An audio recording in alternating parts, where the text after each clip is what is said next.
I never imagined a billionaire would witness kindness in an unforgettable moment. I will never forget the day everything fell apart. The air crackled with tension. I could feel my heart pounding, echoing in my ears. The bustling city was a sea of faces, some indifferent, some curious, and others just lost in their worlds.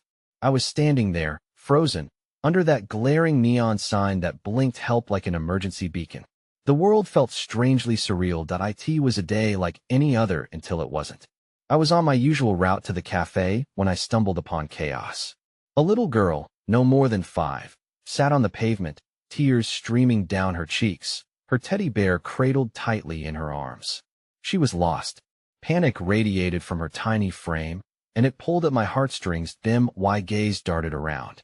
A suited man brushed past her, his polished shoes clicking against the concrete, a distraction to the desperation at his feet. I saw the opulent watch on his wrist. Could he not take a moment? I fought back the urge to scream at him. Instead, I knelt down to the girl's level. The crowd churned around us like a storm. Yet here was this tiny island of sorrow amid the chaos. "Where's your mommy?" I whispered, my voice cracking. She looked up, her eyes wide and innocent, searching for safety. Her little hands trembled, and I could feel their fear radiating in the air. I don't know. It broke my heart. How could this happen in a city full of people? Suddenly, from the corner of my eye, I saw a figure stop. A tall man, with an air of authority, looked at the scene unfolding before him. There was something about his stance, something powerful yet gentle. I wasn't aware of who he was, but an electric jolt of hope coursed through me the moment he stepped closer. He crouched down next to us, his dark eyes full of compassion. "What's your name?" he asked softly, like a guardian angel. In that moment, all the worries of the world seemed to dissipate. I watched as he knelt beside her, and the crowd fell silent, hanging on to every word. His hand, deft and steady, reached out. And just like that, everything changed. In seconds, whispers spread. "That's Alexander Drake," someone murmured behind me. My heart raced. This was the billionaire, a man capable of changing lives with a flick of his wrist. Would he really care? The little girl smiled faintly, and he handed her a tiny cupcake from his pocket, bright blue icing glistening under the sun. "Let's find your mom together," he promised, and I couldn't take my eyes off him. Could someone so wealthy, so powerful, truly be so kind? I felt the lump in my throat grow, uncertainty mingling with disbelief. What was happening? Why was he here, in this very moment, witnessing this act of humanity? My hands trembled, and my feelings twisted in a ball of hope and incredulity. But just as everything seemed to be falling into place, a loud siren screamed through the air, shattering the serene moment. In a blink, chaos returned. The little girl's eyes widened again, but it wasn't fear this time, it was confusion. I turned to see the commotion unfold behind us, and before we knew it, Alexander was back on his feet, and urgency stamped on his face. I could hardly breathe. What was going to happen next? Why was destiny pulling the strings hard on this day? As the questions spun in my mind, all I could do was cling to that fleeting moment of kindness, wondering if it would hold strong against the shadows that lurked just out of sight. Hey, before we continue with this amazing story, I need to give you an important heads up. Many subscribers have reported that YouTube unsubscribed them without warning. Take a quick second to check the red button below to make sure you're still subscribed to the channel. I'd hate for you to miss any of the exclusive content coming soon. And while you're there, smash that like button, it really helps me out with the algorithm. Oh, and tell me in the comments, which city are you watching from? I love getting to know every amazing person who's part of this community. Your participation makes all the difference. Let's connect. The air around us thickened with a tension that was palpable, the siren's wail mingling with the cadence of rising panic. Alexander's brow furrowed, his gaze darting past the commotion to a gathering crowd. In an effortless motion, he turned back toward the little girl, kneeling again to meet her eyes. "Stay close to me, okay? We'll make sure you get home." His voice was steady, a lifeline in the storm threatening to engulf us all. I couldn't tear my eyes away from him. Here was this billionaire, revered and feared in equal measure, silhouetted against the chaos, drawing strength from a well of compassion that seemed to flow from him. I felt an unexpected kinship, a thread of connection woven in our shared urge to shield the innocent from the world's harsh realities. As I watched, the little girl nodded, her small frame hugging her teddy bear tighter. The world around us blurred, filled with blurbs of noise and urgency. But in that moment, all that existed was Alexander's determination and the fragile hope sparkling in the child's tear-streaked face. But the sirens grew louder, and with them, a sense of impending doom. I was grasping at straws, wondering what could possibly come next. Just when I thought the chaos would swallow us whole, 2 police officers arrived, their authoritative figures pushing through the crowd. The bright uniforms, usually a sight of relief, precipitated a cloud of anxiety. "Is this child yours?" One officer barked at Alexander, narrowing his eyes suspiciously. I felt my heart drop. Would they treat him like another wealthy stranger, as though his appearance alone warranted distrust? "No, officer," Alexander replied with unexpected calm, gesturing to the girl. "She's lost. We need to find her mother." He extended his hand towards the girl, who trembled but was still captivated by the warmth of his presence. "Step aside, sir. We'll handle this," the officer commanded, now focused on the child. Their serrated tone fragmented the hope that had blossomed between us. I could see fragments of fear flicking across the girl's face again, and my heart ached for her. "Please," I interjected, breaking free from my frozen state. I saw her sitting alone. She's scared and needs kindness, not judgment. To my surprise, Alexander shot me a grateful glance, as though my words joined him in amplifying that rare moment of compassion. The second officer, noticing the disquiet among the crowd, moved to assist. "All right, ma'am, let's just verify what's happening here." The kindness I hoped for flickered in the air, the merging of strangers into a collective force of empathy. And though it was fragile, it was there, vulnerable but real. Alexander returned his focus to the girl, gently asking her questions that doused the chaos in the space between a name, a street, a hint of where her mother might be. She answered with small, hesitant words, the pulse of hope re-emerging as clarity began breaking the fog of panic. But then, as if drawn by some sinister magnet, a woman pushed her way through the throngs of people, her arms flailing in despair. "Emily! Oh my God, Emily!" she shrieked, and the girl's eyes ballooned with recognition, her little frame freezing. Time slowed. The joyful reunion threatened to drown in the intensity of the unfolding scene. "Mommy!" Emily cried out, darting into her mother's waiting embrace. I felt myself exhale, sharing in that moment of relief and joy. Thank you. The woman sobbed, frantically wiping away her tears as she hugged Emily tightly, scanning the crowd for familiar faces. But amidst the blissful chaos, something unfurled in the pit of my stomach, a hollow recognition of longing and uncertainty. I realized I was still standing there, lingering, tethered to the aftermath of their reunion, yearning for connection in a world that often felt so alienating. Before I could process how to move on, Alexander turned toward me, his gaze piercing through the whirlwind of emotions surrounding us. "You were incredible back there," he said, his voice low enough for just the two of us. "You stayed. You showed her she mattered." A warmth bloomed within me, unbidden yet welcomed. There was a rawness in his presence, a genuine understanding. But no sooner had the moment settled than another interruption erupted, a different siren, distant sirens merging. But this one was decidedly not from law enforcement. It was sharper, more distressing that I glanced over Alexander's shoulder to see a commotion escalating at the intersection just a block down, where a crowd gathered around a crumpled figure on the ground. My pulse quickened again, dread pooling as I realized the chaos hadn't concluded. It had merely shifted focus. "Alexander," I urged, just as we both began to draw near the source of the new urgency. It was coming from that other street, a moment that felt heavier somehow, an ominous turn that stirred unease in my gut. "Stay close," he said, the billionaire morphing once more into a protector. I could see him wrestling with a myriad of thoughts, his attention shifting between the chaos behind us and the developing scene ahead.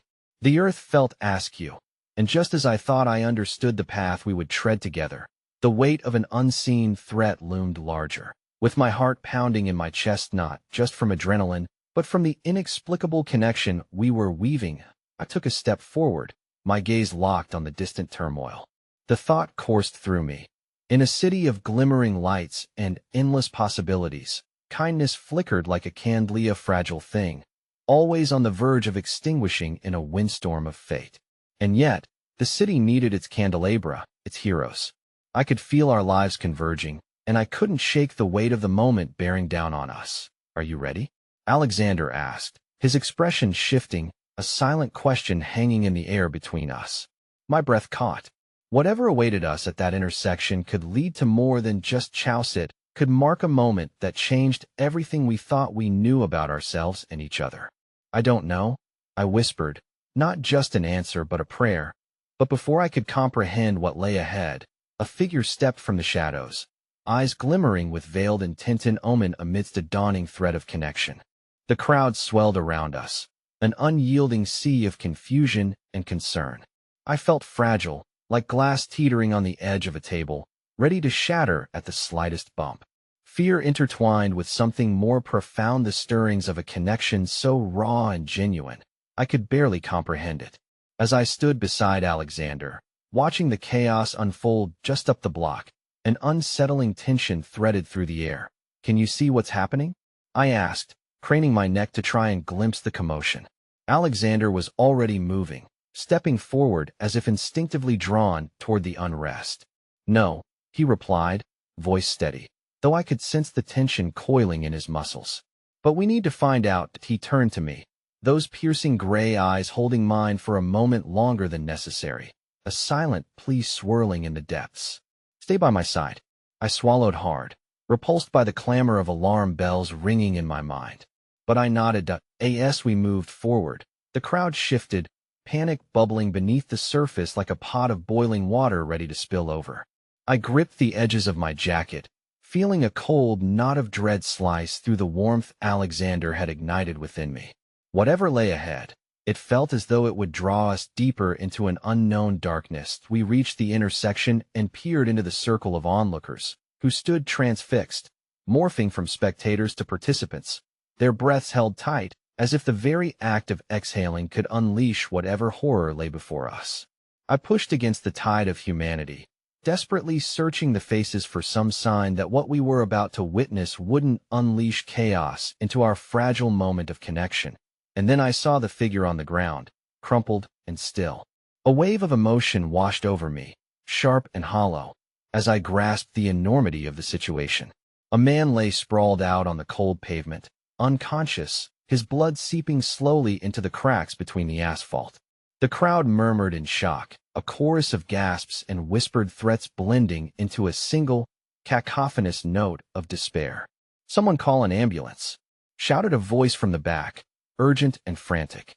But still, no one stepped forward to act.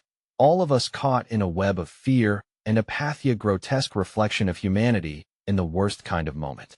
"Stay here," Alexander instructed, and before I could protest, he slipped away from my side, threading through the throng like a warrior on a mission.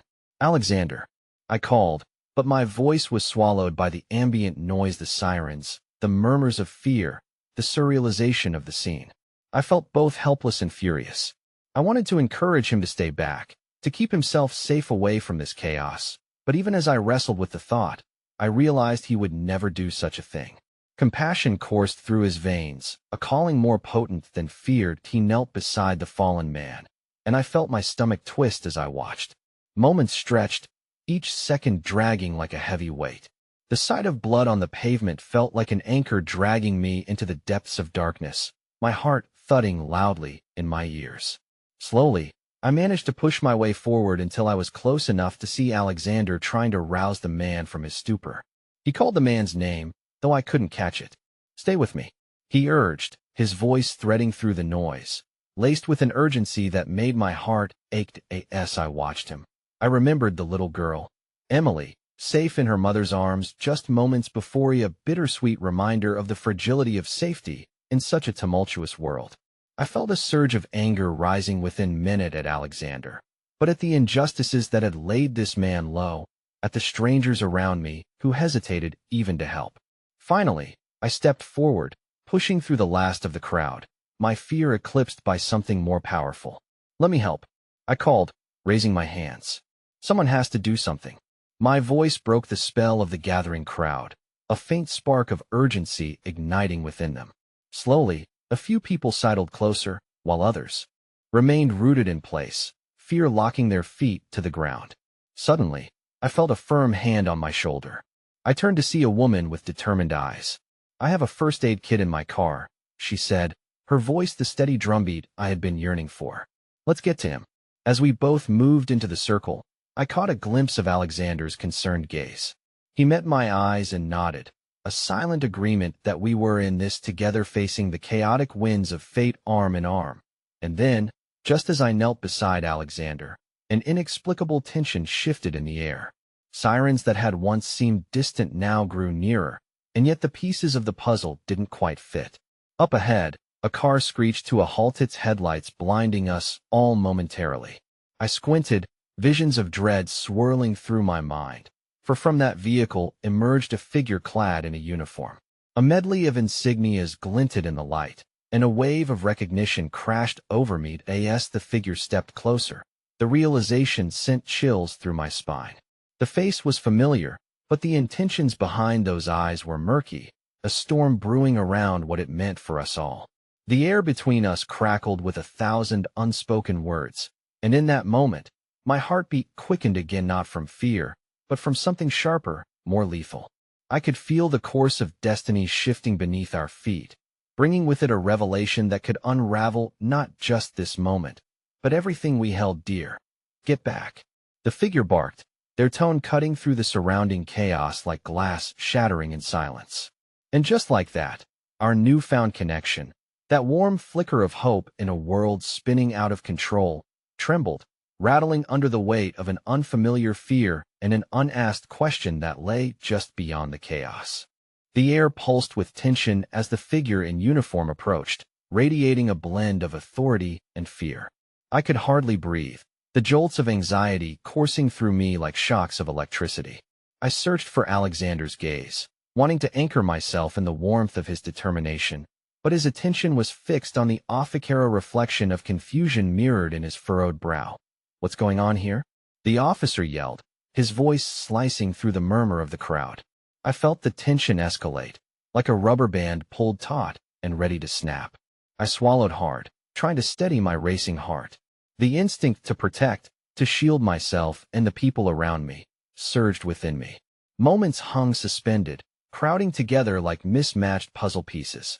The cluster of onlookers balled into a tight circle, uncertainty wrapping around them like fog. "Please, we're trying to help," the woman who had joined me said, her voice barely reaching the officer as he scrutinized the scene. I could see the hesitation on his face, the struggle against the instinct to push us back, and the responsibility that demanded he act. "Is someone here a medic?" he shouted suddenly, scanning the crowd. The question hung in the air, just glancing off of the stillness within me.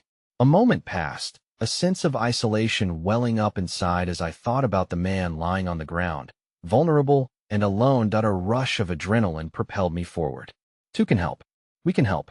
Please," I called out, channeling every ounce of resolve into my voice. "I know basic first aid."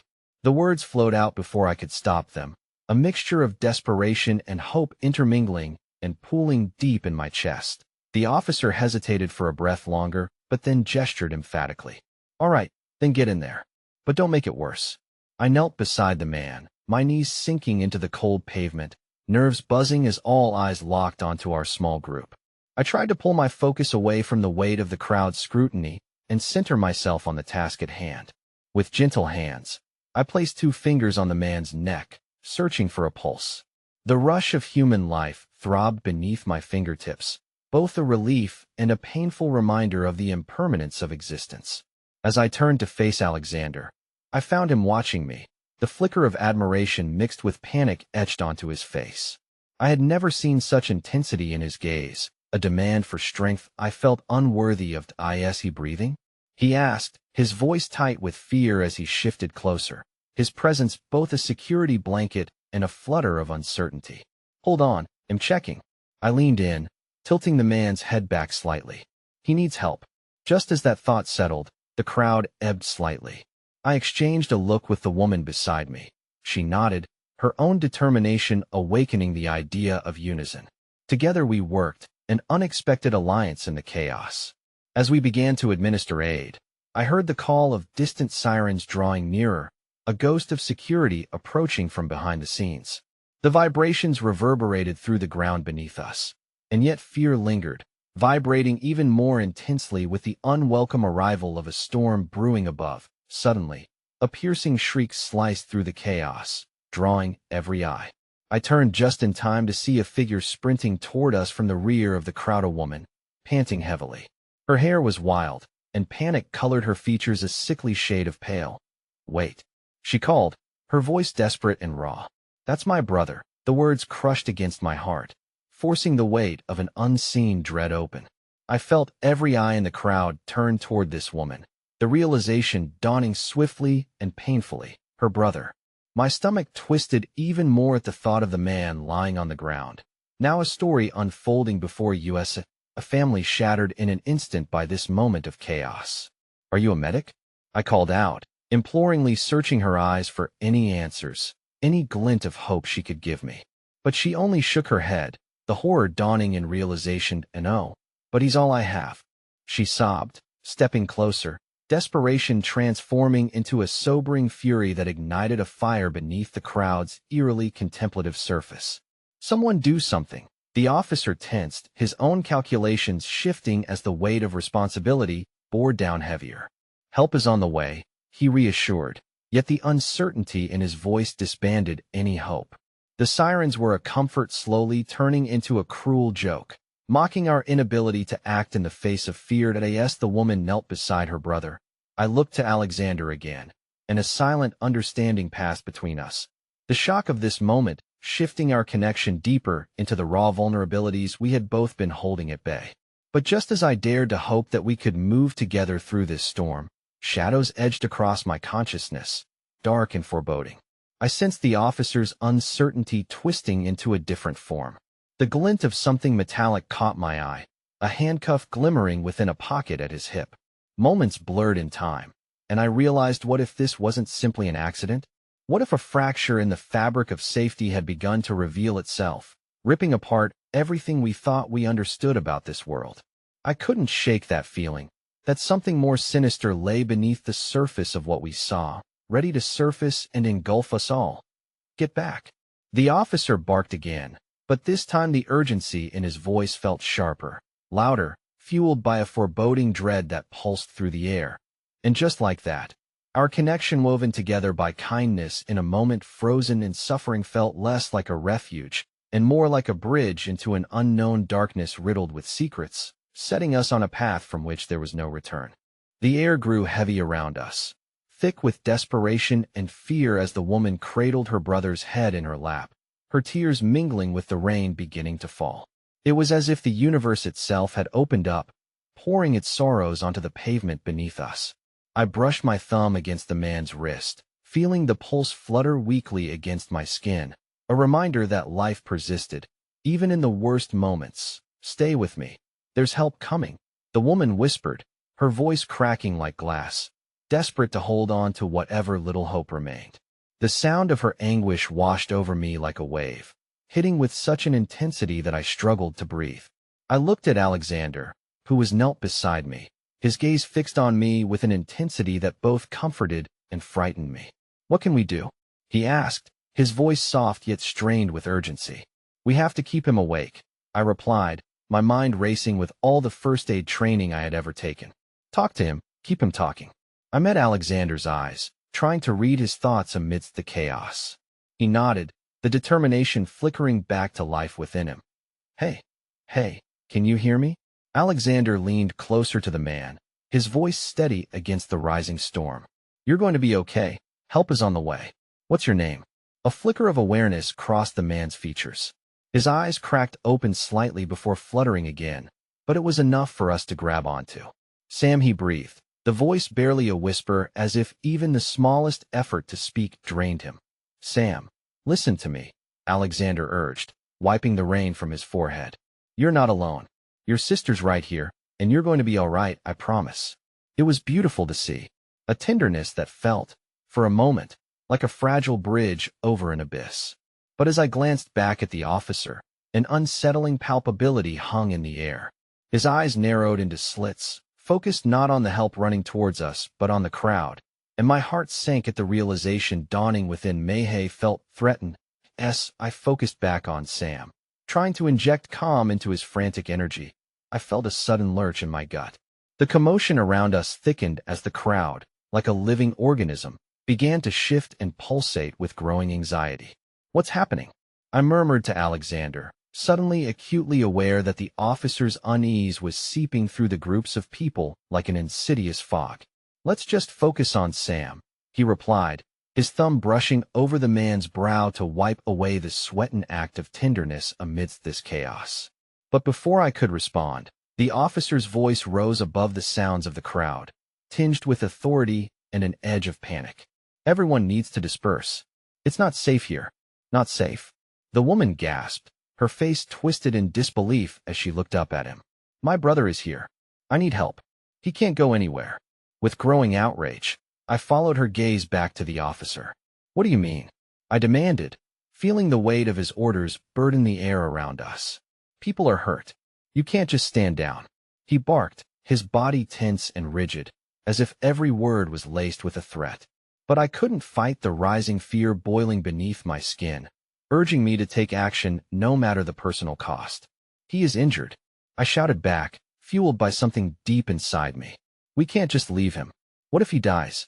In that moment, a flicker of something shifted inside the officer's eyes. For a brief second, I saw hesitation, the tension that had been building between us sparking, creating a moment of fragility despite the chaos surrounding us. Then a distant wail pierced through the air, and the sound of sirens merged with the pounding of life against my ears, a powerful reminder of hope edging ever closer. I felt a rush of energy, as if that sound granted us a passing moment of reprieve. But as Sam's breath faltered again, slipping deeper into unconsciousness, I could feel my heart thrumming against the urgent reality that time was slipping away. Then there was a shout from the direction of the patrol car. A few officers emerged, their presence igniting a new layer of fear within the crowd.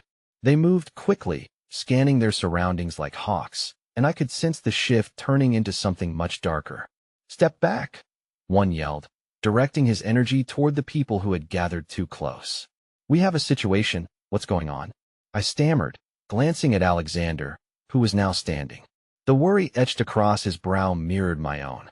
And just as confusion began to take hold, an unmistakable, chilling scream rose from the crowd. "He's got a weapon!" a voice cried. Gasps ricocheted off startled faces, a ripple of horror spreading through us all, like an electric charge igniting every last ounce of courage we held. That a figure fell to the ground, a body sprawling against the asphalt nearby, and my world spun in an instant. The officers drew their weapons, and the air exploded with shouts. An unmistakable fear clenched my heart. "Stay right here," Alexander ordered, pushing me instinctively behind him, a futile gesture against the storm brewing. But I couldn't move. My gaze darted between the chaos unfolding before us and the man still lying on the cold ground. The officer had not only unleashed chaos, he was now trapped within the very darkness that he had once patrolled. As the sirens wailed closer, the truth hit me like a swift blow. The storm was here, and it wasn't simply a tempest tearing at the sky above us. It was the realization that this moment was about to shatter everything we held dear. With the chaos at our heels and hope dwindling, I wondered desperately if Sam or anyone would emerge alive from the wreckage we were all about to witness. The atmosphere thickened, saturated with fear as our surroundings descended into chaos. The loud thuds of police boots against the pavement echoed like a grim drum, each step amplifying the urgency of our situation. I could feel my pulse racing in sync with the flashing lights reflecting off the wet asphalt, and it enveloped me in a sense of impending dread. "Get back. We need to create space," an officer shouted, some tension easing from his shoulders as he emphasized the urgency of safety, but it only served to widen our circle of fear. I felt the woman clutching Sam tighten her grip, her knuckles blanching white against the throbbing darkness that seemed to seep into every corner of the night. "Please," she whispered to me, "he can't die."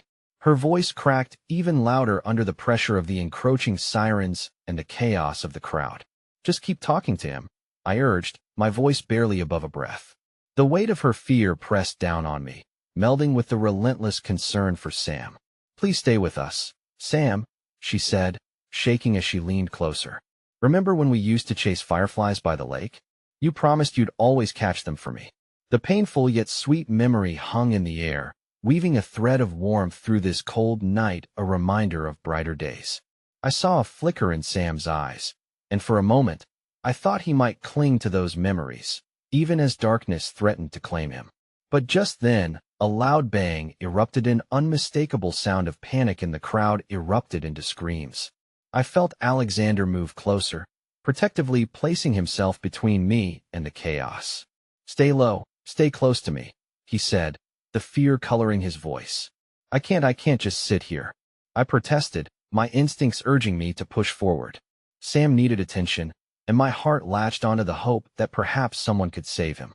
But as if the chaos was the universe's cruel response, a surge of fear rippled through the crowd, and an unsettling, sharp crackle shot through the air.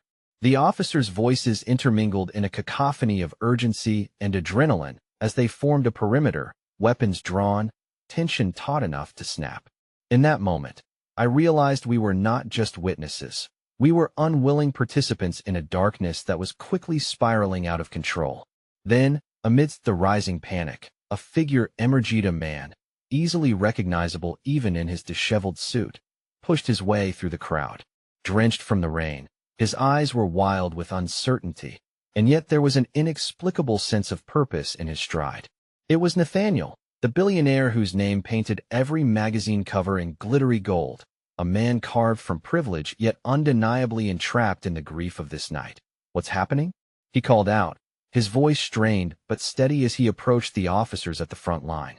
"What's going on?" The officer nearest to him was too frantic, snapping back with the urgency of 100 emergencies sewn together. "You need to back away. It's not safe here." But Nathaniel seemed undeterred. His focus shifted, scanning the crowd until his gaze landed on Yusin Sam, crumpled on the ground, the woman's hands trembling against his form. In that moment of shared awareness, as our eyes met, I felt a flicker of understanding between us, a recognition that transcended words. "Call an ambulance," he barked to the officer, his voice rising above the chaos. I watched, momentarily breathless, as he moved forward with a commanding presence. "I'm a doctor," he declared. "Let me help. Please, let me through." His badge began to glimmer in the poor light, signaling a power that extended beyond mere affluency and authority born from a resolve I wouldn't have anticipated from someone so wealthy. Behind him, the crowd paused, their terror momentarily curbed by the potential for help. "Thank God," I whispered to Alexander, relief flooding my senses as the tide of the moment began to shift. But even as they parted to allow Nathaniel through, the panic in the crowd escalated once more. The noise swelled, filled to the brim with anxiety. I couldn't help but feel a twinge of fear as I imagined this rush boiling over into chaos again, the lines between safety and peril more blurred than ever. Nathaniel knelt beside Sam, the moment charged with a near tangible intensity. "Stay with me, Sam," he said, his voice cut through the noise, drawing me closer. He reached to check for vitals, his movements practiced and precise. "Don't close your eyes, man. You've got to fight. You hear me?" I could see Sam struggling to hear through the haze, yet Nathaniel's presence inspired an unexpected hope. The way he held Sam's hand and leaned in closer felt almost sacred, a connection binding the three of us in this moment. But before I could settle into that fragile hope, the distant wail of a siren faded into silence. My heart plummeted as the reality of our situation pressed down uneasiness if the universe was holding its breath alongside us. The officer who had earlier pointed us to safety glanced across the expanse of the chaos, his face pale against the backdrop of crime scene tape that unfurled like a curtain of despair. He turned to Nathaniel urgently. "We need a medic, and we need backup."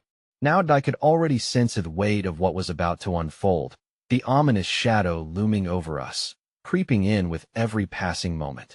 And then came the chilling realization the officer's words had not just been about Sam, but about everything unraveling around us. hinting at the unspeakable truth that our lives would never be the same after this night.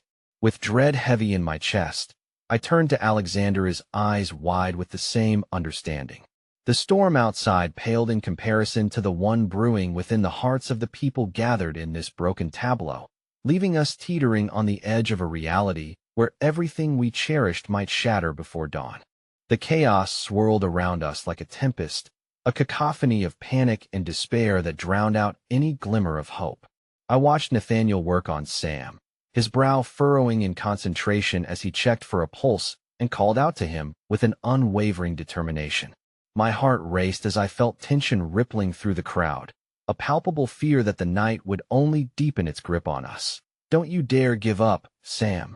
This isn't how your story ends," Nathaniel urged, his words filling the space with an urgency that almost felt contagious. I looked at Sam, whose face was pale and crumpled, and felt tears prickling the corners of my eyes. The memories of brighter days we once shared flooded in with unwelcome force, and I fought to suppress the wave of hopelessness that threatened to crash over me. The crowd began to churn, whispering anxiously as a new figure emerged this time. It was a frail woman clutching a young child, her face smeared with worry and desperation. She waded through the throng, her eyes wide and searching, until she spotted Nathaniel kneeling beside Sam. "Please, is he okay? Is he going to make it?" The plea in her voice gripped me, but it wasn't just the words. It was the image of a mother's broken heart in the midst of despair that broke through the fog of my own fear. Nathaniel looked up, momentarily distracted from his urgent attempts to stabilize Sam.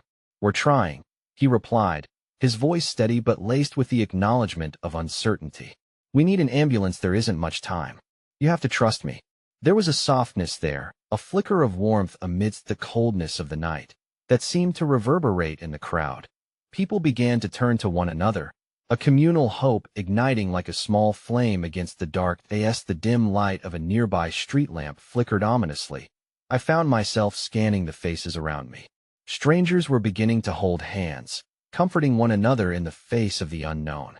An elderly man gently patted the back of the distressed mother, his voice low and soothing, reassuring her that everything would be all right. His presence, steady and kind, seemed like a counterpoint to the turmoil. "Don't give in," I whispered to myself, drawing strength from the glimmers of humanity woven through the chaos. I took a step closer, the urge to reach out to Sam overpowering the fear gripping my instincts. I knelt beside Nathaniel and Sam, the three of us creating a fragile protective barrier against the darkness closing in around us. "Sam, remember your sister's birthday? You promised to bake the cake together," I urged, my voice trembling with emotion. "She's waiting for you. You have to come back to us." I reached out and held his free hand, feeling the slight warmth of life that pulsed in rhythm with my own. It was a small tether binding us together, a connection that felt almost tangible as I poured every ounce of love and strength into that fragile moment.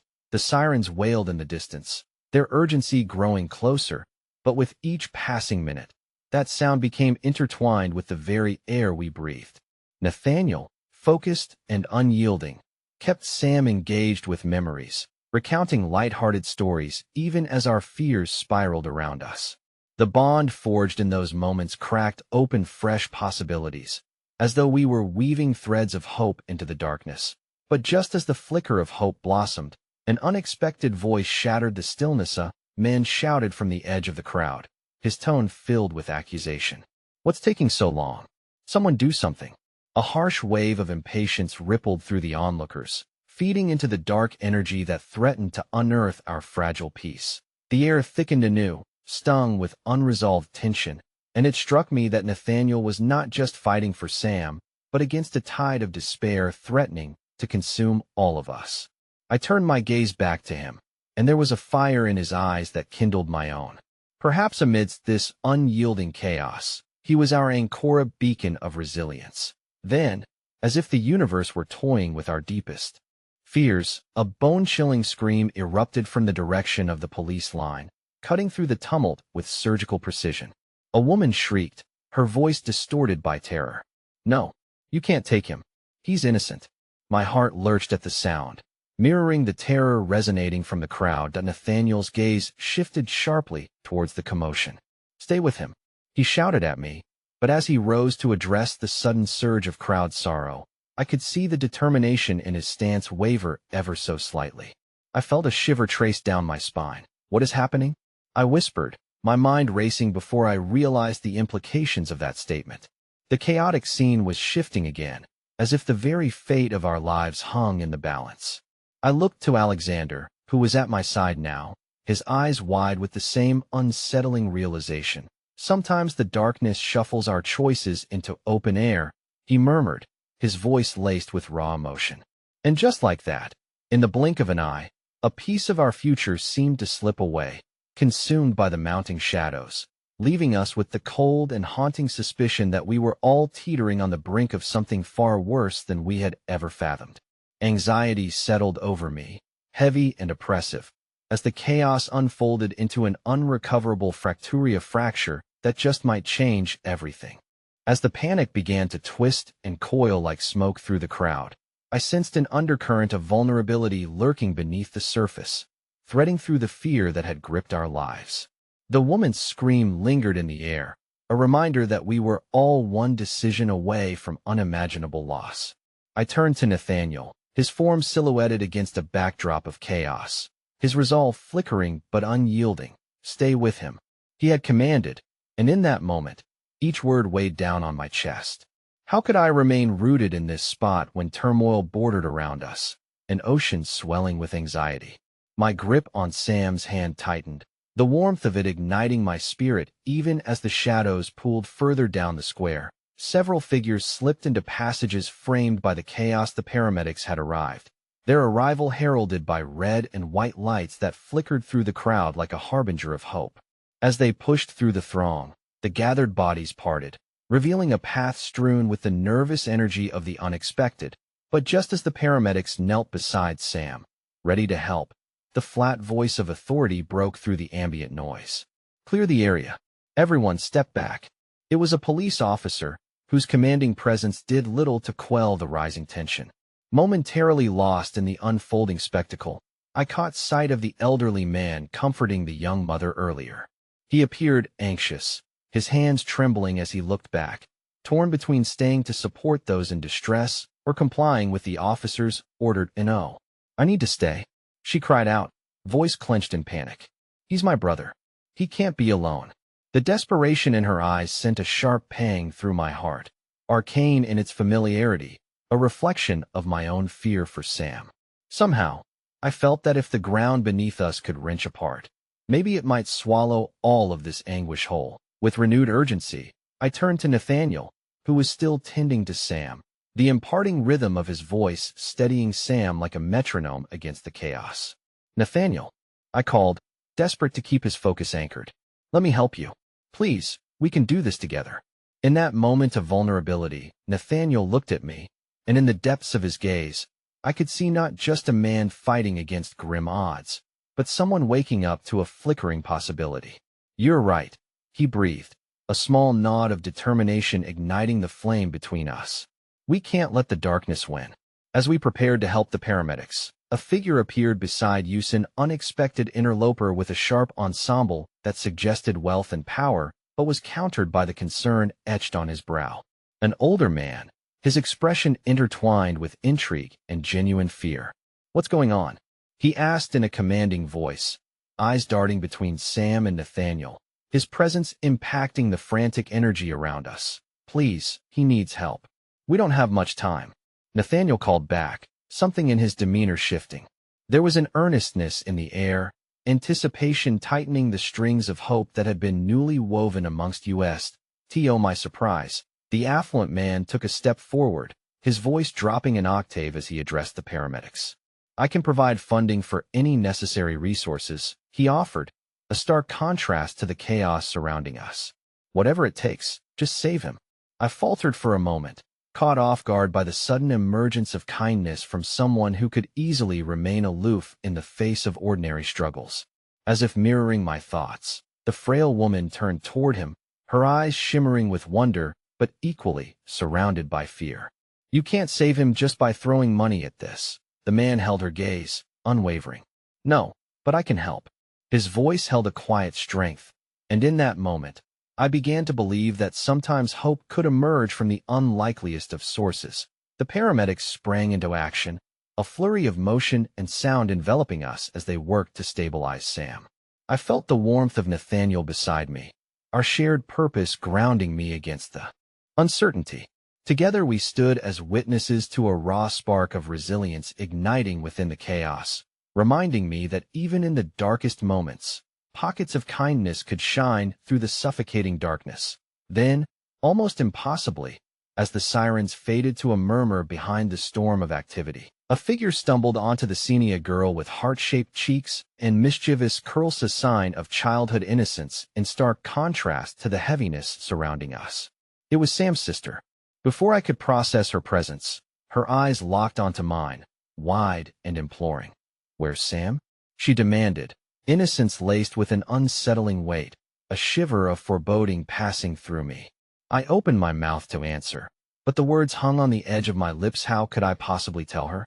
And as I faltered, all of us on the precipice of a fractured truth, it became clear that the shadows gathering upon us were not done. This chaos would bear consequences beyond those we understood and further entwine our fates in ways unimaginable.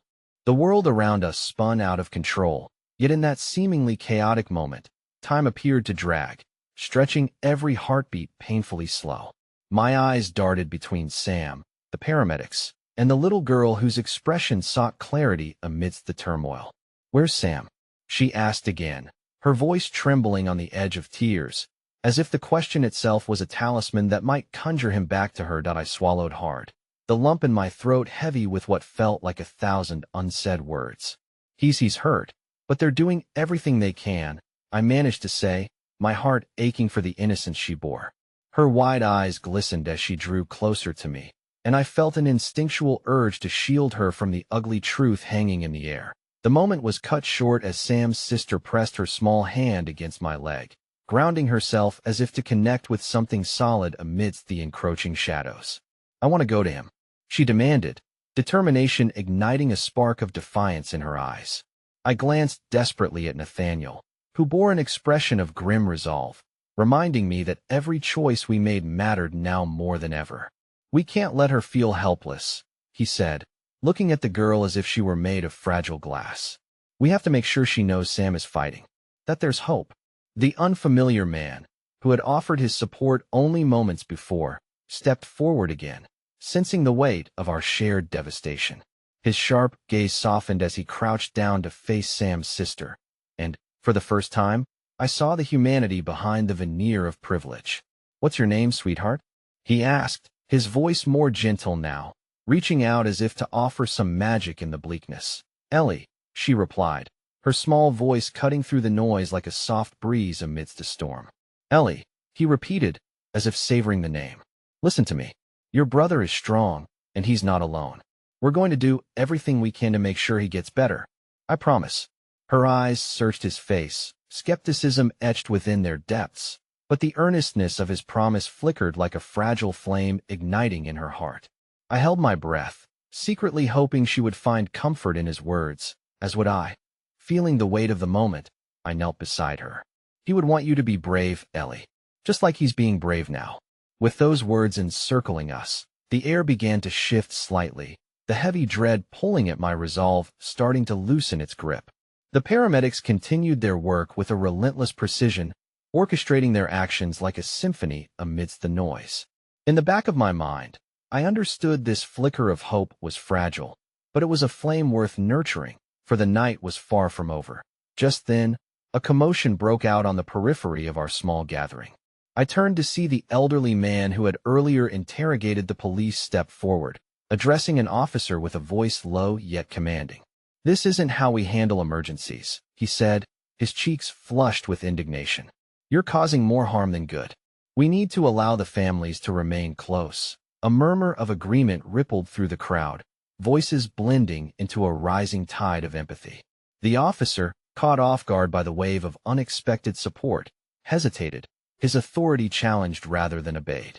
Watching this unfold, an ember of courage ignited within me, urging me to contribute my own voice. "Please, we don't need to be separated right now," I implored, stepping closer to Sam's sister, my fingers intertwining with hers. This is about family. This is about love. The officer hesitated, his grip on the situation wavering as he absorbed our united energy. Perhaps our shared desperation was palpable enough to slice through his rigid sense of duty, because after a few taut seconds, he signaled to the other officers, and they began to soften their stance, allowing parents and siblings to inch closer. Hope cascaded through me like a warmth swelling in my chest, overwhelming the trepidation that had loomed just moments prior. Ellie looked up at me, and in that fleeting exchange, we shared a moment of unspoken understanding. A promise that no matter how tangled this web of chaos became, we would fight for our loved ones together. But even as kindness illuminated our corner of despair, I sensed the shadows still looming just beyond reach. The wealthy man stepped back into my line of sight, his gaze distant and contemplative. "You're all so focused on him," he murmured quietly, almost to himself. "But sometimes, the life we save isn't the one we expect." That I frowned at his cryptic statement, feeling a chill wriggle through me. What did he mean? The unease settled thickly in my stomach as I shook my head to clear it. Whatever darkness he alluded to felt heavier now than before, knitting together the fragments of fear and uncertainty as we awaited news of Sam. But before I could contemplate it any further, a sudden movement sent a gasp cascading through the gathered crowd. A second ambulance arrived, this one outfitted with marked lights and additional personnel, and the sense of dread returned, clawing at the edges of my hope. As they exited the vehicle, I knew whatever may come next, we were about to discover truths we never imagined possible. The sirens had faded, but their echoes pulsed like a heartbeat in the thickening air. The seconds dragged, stretching longer than I thought possible as the paramedics swarmed Sam, their voices merging into a symphony of urgency. I felt Ellie's tiny hand squeezing mine, a fierce anchor amidst the chaos weaving around us. In that moment, I understood the power of shared vulnerability. We were bound together by fear and hope, all swirling like storm clouds on the edge of a storm. Nathaniel's calm authority glimmered like a lighthouse guiding us through the encroaching dark. "Keep breathing, Sam," he urged, his hands moving gracefully but purposefully, like a conductor leading a chaotic orchestra toward harmony. "You're not alone. We're here for you." Tension thrummed through me as I watched the medics work. My heart beat in time with the uncertainty hanging over us. They needed to stabilize him, but the weight of that reality felt suffocatingly heavy. I shot a glance at the elderly man who had earlier rallied the crowd. He stood resolute, steadfast, echoing the feelings that coursed through each of USA, collective desire to fight against despair. And then, clearer than the storm clouds building around us, I noticed the numbing silence within Ellie's eyes. Those heart-shaped cheeks, usually smooth and vibrant, now drew tighter with fear as she held tightly to my hand. I knelt down, my face framing hers, desperate to reach her through the darkness. "Ellie," I said softly, "I need you to know that Sam is a fighter. He loves you so much, and he wants to come back to you." Her wide eyes glimmered with unspent tears, and I felt my own threaten to spill as the weight of reassurance clung to my heart. "No matter what happens, you are never alone. You have the strength inside you." Her small hand trembled against mine, and I watched as her body rocked back and forth, the tremors of fear palpable. Just then, another ambulance screeched to a halt, its lights flashing like a desperate beacon. Time stuttered. Hope and dread twirled endlessly like dance partners, one chasing the other across the stage of uncertainty that I stood, scanning for Nathaniel. But he remained engrossed in reviving Sam, his focus unwavering even as the crowd around us began to shift once more. I felt a warmth ripple through me, a strange recognition that each of us shared a common bond fragility. We were all caught in the razor-thin balance between life and death, love and fear. Then came the sound of shoes pounding against the asphalt as a police officer approached with purpose. "Everyone needs to clear the area," he barked, his voice sharp as glass. There was a panic in his eyes, a burden too heavy for a soul sworn to protect. The crowd dispersed, fear mingling with concern, as people exchanged anxious whispers, torn between necessity and empathy, but my heart clenched. "No, not this time. Not again. Wait," I shouted, my voice slicing through the murmurs. "He's not just a victim. He's a brother. We need to be here for him." We need to show him he's loved. The words spilled out of me, sweeping over the din of confusion. We owe him that much. My own ferocity surprised Maya, light flickering defiantly against the dark. In that charged moment, I felt something undeniable shift. The air cracked with energy. The elderly man stepped forward, his eyes blazing with the intensity of 1,000 solitary struggles. Stand with them, he commanded. Voices of the crowd ebbed and flowed, igniting those around me into action. People stepped forward, moms holding their kids tight, fathers sticking their chests out, forming a wall of compassion. Even Ellie stood taller, her eyes brightening with the realization that she was not alone. The officer hesitated, caught in the swell of humanity surrounding him. But he stammered, but the realization dawning in the crowd lent both strength and clarity. Through the cacophony of the night, Nathaniel finished smoothing down the medical equipment. Every eye turned toward him, speechless, waiting in breaths barely held. He's stabilizing, Nathaniel announced, his voice bolstering our hopes. Relief seeped through the tension like sunlight breaking through storm clouds, warming us in its glow. The storm, it seemed, could be held at bay at least for now, but then something caught the corner of my eye. A figure I hadn't noticed emerged from the trailing shadows. My heart fell, my breath hitching in my throat. It was the woman from earlier, her face pale and frantic. She pressed through the gathering crowd, an instinctual need for connection pulling her forward, and suddenly, she was on her knees, desperate for her brother, her anguish raw and exposed. But in that chaotic moment, as the skies above began to darken threateningly, a realization struck me. Sometimes, amid turmoil, connections form in the most unexpected of places, darting between the spaces where shadows suffocate. I know you, the woman rasped, and the crowd gasped in unison, but I could feel the innate desire to comfort and protect shifting like the earth beneath us. You're the one who held his hand. Thank you. Thank you for not letting him go. Tears streamed, but this time they didn't feel like a harbinger of despair. They were a token of gratitude, woven into the fabric of newfound connections, stitching us all closer together. There was strength in this congregation, a will to push back against whatever darkness might come for us next, a vow to share courage in the face of fear, to reach out when the shadows threatened to pull us apart. Just then, with a rush of urgency that sliced through our collective anxiety, the paramedics hoisted Sam onto a stretcher, and a spark ignited in his sister's eyes. He's going to be okay, I declared, half convinced and half praying. Behind me, I felt concerted breaths, those around us pressed tighter, offering warmth in an embrace of humanity.